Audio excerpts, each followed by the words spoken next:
G'day viewers, what say we wrap up another week with another collection of stories from around the world that prove the world really is totally fucked up.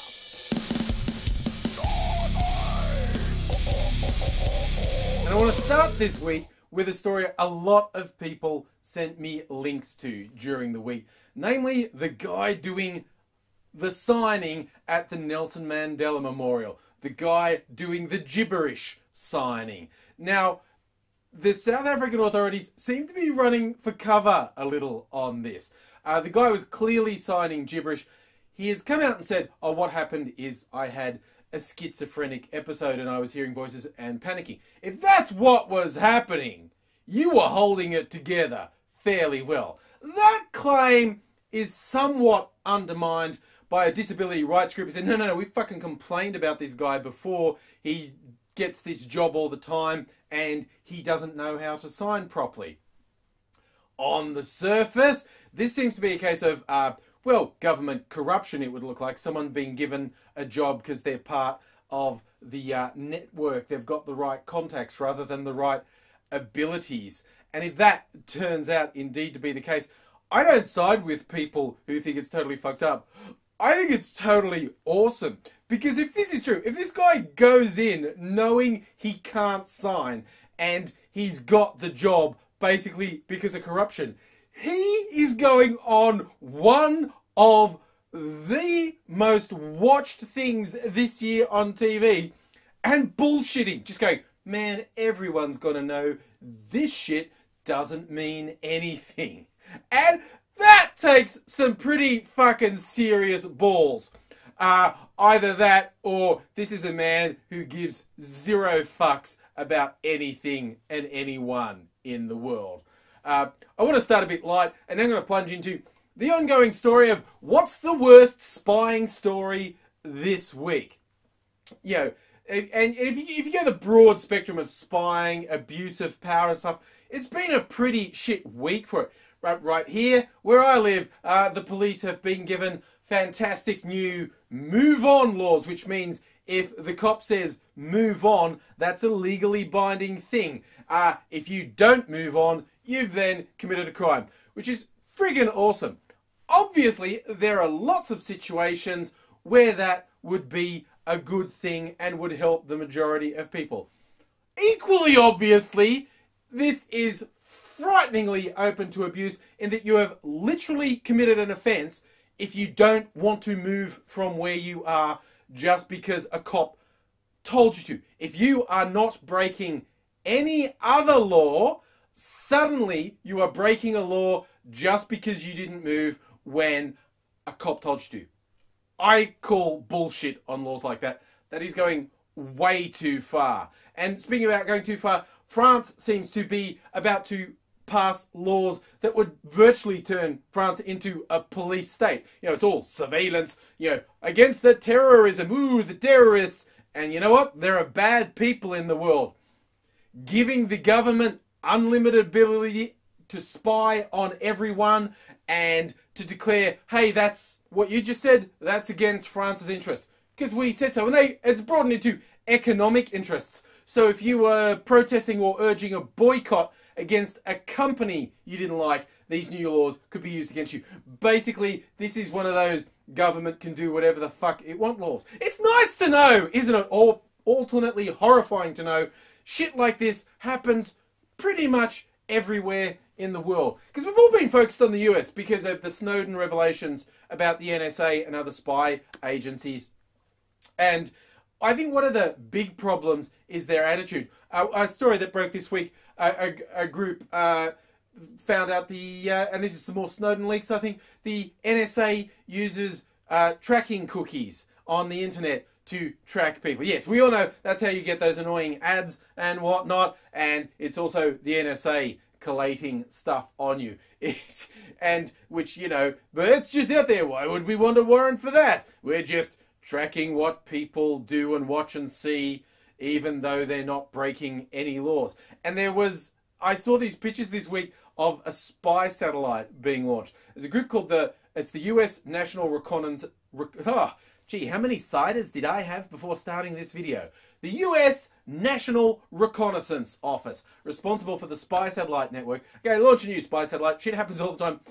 But the logo that's on it, which is their official logo, again, this to me speaks of these people not having a fucking clue what anyone outside of their scary little world thinks. They don't know why everyone's upset about being spied on all the time, because they think it's normal. These guys, their logo is a fucking evil-looking octopus taking over the earth, and the slogan is, "Nothing is beyond our reach." See, is this a government agency or a Bond villain? I don't fucking get who thought that was a good idea. Who thought that was going to be good PR? It's like when people in the NSA objected, they were saying, "Oh, people are they're just being so mean to us. Oh, morale is so low because everyone hates us. Oh, life's over." Maybe if you weren't such complete cunts, people wouldn't hate you. Don't be upset that people hate you. Stop doing the fucked up things that make people hate you. And if you still aren't bothered by this, there's another little bit of interesting reading, link below. The ACLU has put together just a hypothetical. It's not fact, it's a hypothetical, but it's the sort of thing when your movements are being tracked, like your GPS in your car is being tracked, when your web activity is being tracked, when your phone stuff's being tracked, when you're not actually committing a crime, how agencies, government bodies can just use that information to fuck your shit up. And that is some pretty serious food for thought.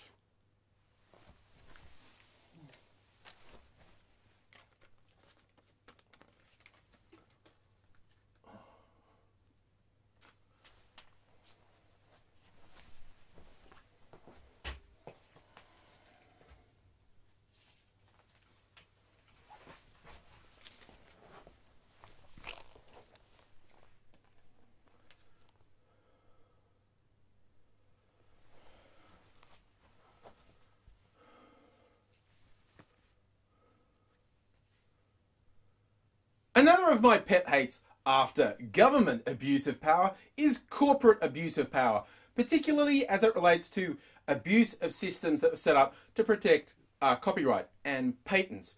Stuff that makes sense in limited ways, not the way it's being done now, and every government act around the world just seems to want to extend it in ways that make no sense except to a tiny minority of major corporations that bought rights to things. They didn't create the things there, but they buy them and then they turn them in hours and they lie about what it's to protect the creators. They would fucking put creators through a shredder if they could. It's just about money and it makes me sick. A story I read this week, a company called YogaGlo has been sending cease and desist letters to a whole bunch of other yoga companies because they say they have a patent on a particular way of shooting a yoga class. What's this great innovation, you ask? Because a patent is meant to be innovative with no prior art, i.e. no one's thought of it or done it before. So this has got to be some fucking kick-ass amazing thing, right? Well, what it is taking the shot so that you see the instructor, but you can also see some people in the class, so it gives like a feel of the person watching the video is right there in the class. They say they own a unique patent to that.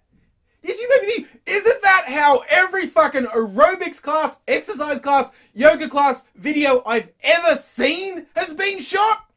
You would not be crazy if you thought that. If this doesn't get shot down in a court, this is one of the worst abuses I've ever seen. It's so fucking trivial. The idea that you can say, oh, the way I'm pointing this camera should be my unique patented way of doing it. It would be bad enough if you came up with something new. But this is not something new. This is so fucking mundane, it beggars belief. It's right up there with the worst, most fucked up examples of abuse I've ever seen in the field of patents or intellectual properties. Oh my God. I think I just want to end now on a fairly wacky, crazy story. Probably not wacky to the people involved. They seem to be taking it very seriously. But to an outsider, Honestly, I found this really pretty weird and fucked up. It's all about the people who make Archie comics. Yes, you know, the cleanest, cutesy-cutes, nicest comic ever. Well, the current co-CEO, one Nancy Silberkleit, she's a widow of a former CEO. She got to take over when he died. Things did not go so well between Nancy and everyone else. Now, this could easily have been a case of, they just don't want a woman in charge. And speaking as an Australian who just had an Australian female Prime Minister, I saw a lot of people who lied about their objection when their only objection was, I'm not listening to what that bitch tells me to say. So maybe, she unfairly treated? She says she was. But there's a little bit of a pattern here that works against her, I think. Apparently she really denigrates male staff and she refuses to say their name and just calls everyone penis. I don't even see how that would work. If there's a bunch of males working there, no one's ever going to come to you. I really wanted to use a different word and I couldn't think of a different word. If you're just going, penis, over here. Penis, I need to talk to you. Penis, and apparently in meetings when she wants to put people in their place, she'll just go, penis, penis, penis. Which is just fucking weird. The guys are claiming sexual harassment. She's saying it's not possible to pick on them because they're white males. How can you pick on white males? That's very spurious arguing. Even if someone said that's not sexual harassment, it's been a fuckwit. It's creating a hostile work environment and it's being a fruitcake. And if you think she's being judged too harshly, like the staff say she essentially stalks them. She says that's not true. How could they say that? The staff say she brings Hell's Angels into the office in what they feel is an attempt to intimidate them. And a couple of years ago, after one court case where people saying she's fucking crazy, a go-between was employed. They say, look, she can't talk directly to staff because she does bad things and that can't work. So there's a go-between appointed by a court. So the staff didn't have to deal with her directly. He ended up quitting and suing her, saying she's completely unhinged. The guy who was meant to be the one who stopped everyone, he had enough. And he said, among other things, that she wanted to sex up Betty and Veronica. Possibly like this image, which is an actual fucking real department store window. It was an Archie-themed fragrance. And that's how they chose to promote it. I don't know if that was Nancy's work or if that was just a coincidence. But you know, it's just when it comes down to, you know, in a lot of workplace disputes, it can be a lot of he said, she said, boss says, worker says. Maybe there's truth and fault on both sides. But when your court-appointed go-between says you're too unhinged to work with, I think we've got an answer.